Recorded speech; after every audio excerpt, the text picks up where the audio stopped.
saat ini masih LDR-an ya sama suami, long distance marriage sih. Jadi masih jarak jauh karena suami memang kerjanya kan di luar kota, dan juga suami kan suka tugas ke tengah laut.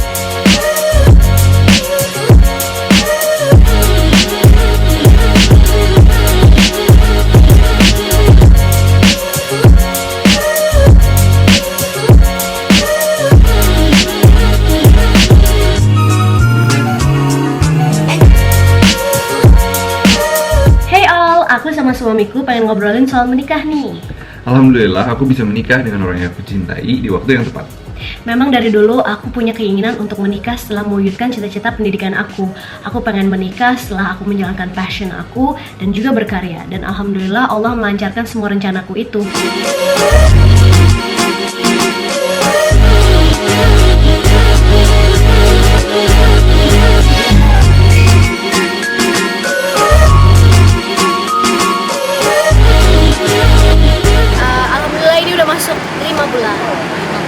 Sekarang udah masuk trimester kedua kehamilan, jadi pastinya udah lebih nyaman daripada trimester pertama. Trimester pertama kan kayak ngerasain perubahan tubuh yang drastis ya, ada perubahan hormon juga segala macam yang bikin mual, bikin kayak ngidam, tiba-tiba kayak selera makan berubah gitu. Kalau sekarang udah mulai balik lagi sih ke normal dan udah mulai terbiasa sih sama patternnya gitu. Maksudnya sebenarnya udah ketahuan, tapi aku memutuskan untuk belum mau tahu. Nanti pas baby shower baru mau kita umumin gitu. Sekarang sih aku juga belum sih.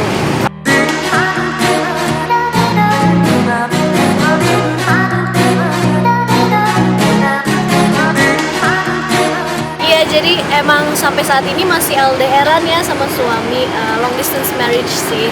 Jadi masih jarak jauh karena suami memang kerjanya kan di luar kota, dan juga suami kan suka tugas ke tengah laut gitu ya, offshore, sehingga nggak bisa disamperin ataupun mungkin dalam waktu 1 bulan nggak bisa pulang gitu karena memang kerjaannya harus ke tengah laut. Cuman dari sebelum nikah juga kan aku udah tahu pekerjaan dia seperti itu dan udah terbiasa juga. Aku juga waktu di Amerika udah terbiasa LDR gitu, jadi ya sekarang dijalani dengan penuh rasa syukur aja. Pastinya kangen iya, pastinya kayak aduh nggak mau pisah. Cuman ya udah, kalau nanti pas udah kayak kemarin dia sempat pergi dulu ke sana, ya udah menjalankan kegiatan seperti biasa aja.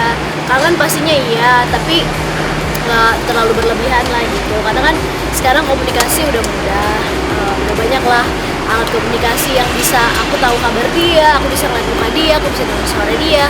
Jadi buat aku dan buat dia, alhamdulillah kita kuat menjalaninya. Gue juga sih ya, kalau itu kayaknya mungkin karena aku juga punya kesibukan gitu kan, nggak di rumah doang.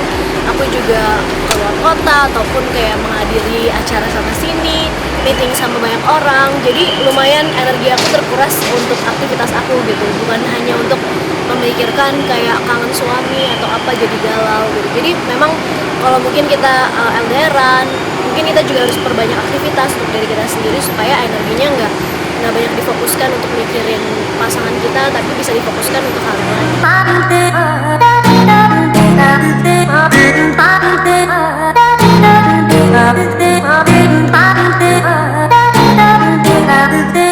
Iya, itu tadi.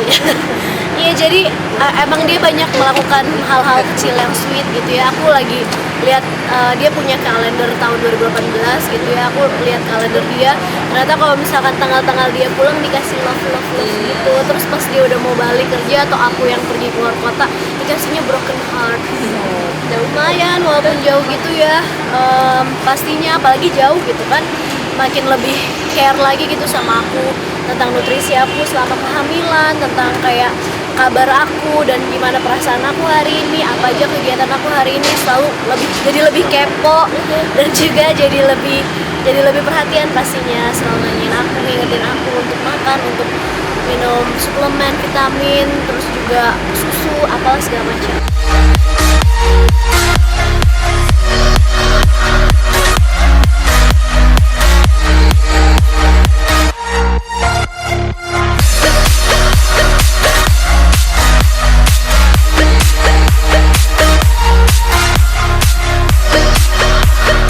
Maksudnya aku minta dia cuti sih karena anak pertama gitu kan, pengennya ada suami ya semoga memang diberikan waktu dan diberikan kesempatan gitu ya untuk suami hadir menemani aku pas lahiran nanti. Cuman dari sekarang udah request gitu ya, mungkin karena hamil dan juga kayak baru-baru nikah juga pastinya manja sih, tapi ya gitu tetap aku tipe orang yang cukup logis gitu sih dari dulu, jadinya apa-apa nggak terlalu baper gitu, jadi ya biasa-biasa aja gitu, nggak usah terlalu yang baper. Pasti kalau kangen atau kayak pengen manja-manjaan adalah namanya juga sama suami.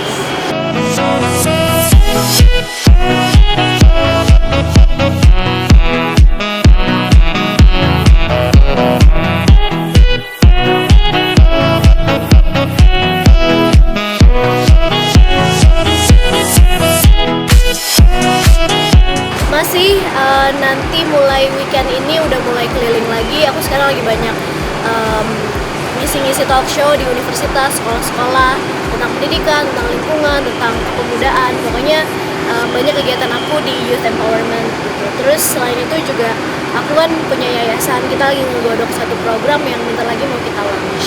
Sebenarnya enggak sih, nggak membatasi, tapi aku sadar bahwa badan aku sendiri tuh nggak bisa se-mobile sebelum aku hamil gitu kan. Dari pas trimester pertama misalkan jadi lebih cepat lelah. Sekarang juga kayak jadi jadi ya mobilitasnya lebih terbatas lah gitu. Jadi nggak ngebatasin tapi menyesuaikan kegiatan aku dengan fisik aku. Suami ngeliat kondisi aku, alhamdulillah dia lihat aku wanita strong gitu ya. Aku kuat-kuat aja, dan kehamilan ini aku juga nggak ada keluhan apa-apa. Alhamdulillah memang ya Allah berikan aku kehamilan yang mudah, yang bisa membuat aku bisa tetap bekerja, tetap aktif.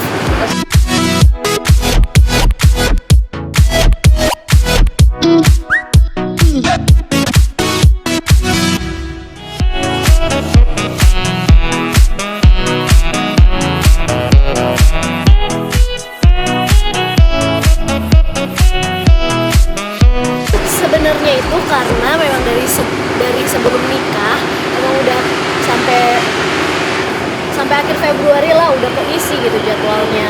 Memang di awal kehamilan walaupun kita merencanakan kehamilan ini, maksudnya kita nggak pernah nunda ataupun kayak kita nggak juga kayak pengen buru-buru punya anak. Pokoknya kita berjalan natural aja. Memang di awal kehamilan aku sempat ragu juga sama diri aku sendiri gitu kan, kayak aku bisa nggak ya menjalani ini semua, gimana kalau ternyata aku kayak mual nggak bisa bangun atau apa. Tapi alhamdulillah ya mungkin udah Allah udah memberikan waktu yang terbaik, udah ngasih rezeki, udah ngasih semua sesuai porsinya, ya aku bisa aja. Sebenarnya kalau dokter aku sendiri sih tidak menyarankan untuk melakukan diet apapun. Nggak boleh tuh ada pantang-pantang makan, kayak nggak boleh makan ini, nggak ada pantangan makanan. Cuman mungkin ada beberapa gizi atau nutrisi yang harus ditambah, kayak protein gitu harus dibanyakin, gula dikurangin, goreng-gorengan, karbohidrat itu juga dikurangi sedikit, tapi tetap semuanya harus dimakan. Jadi normal-normal aja. Aku memang ngurangin manis, walaupun namanya juga orang hamil lapar terus bawaannya. Memang itu challenge juga buat aku, dan menggantikan makanan yang manis-manis dengan kayak buah-buahan atau yang lebih sehat gitu. Tapi itu ya proses juga buat aku sendiri gitu kan. Terus juga aku tetap mau stay aktif gitu. Aku panggil personal trainer juga buat olahraga. Aku konsul sama dokter kayak kehamilan aku memungkinkan nggak untuk aku olahraga. Katanya sok silahkan, nggak masalah. Ya udah akhirnya aku bisa olahraga. Aku baru masuk ke minggu ke-20 kehamilan, baru berani untuk olahraga yang dengan exercise yang yang cukup lebih berat dari sebelumnya. Kalau sebelumnya malah kan berenang doang. Kalau sekarang aku udah masuk ke core exercise, jadi kayak latihan beberapa muscles gitu ya untuk memperbaiki postur selama kehamilan supaya kayak badannya nggak terlalu bungkuk ataupun terlalu arching gitu ya, supaya tulang-tulangnya tetap bagus, otot-ototnya terjaga, otot perut juga tetap intact. Intinya itu sih, mempersiapkan juga setelah kehamilan ini, setelah melahirkan bisa kembali fit dengan lebih mudah.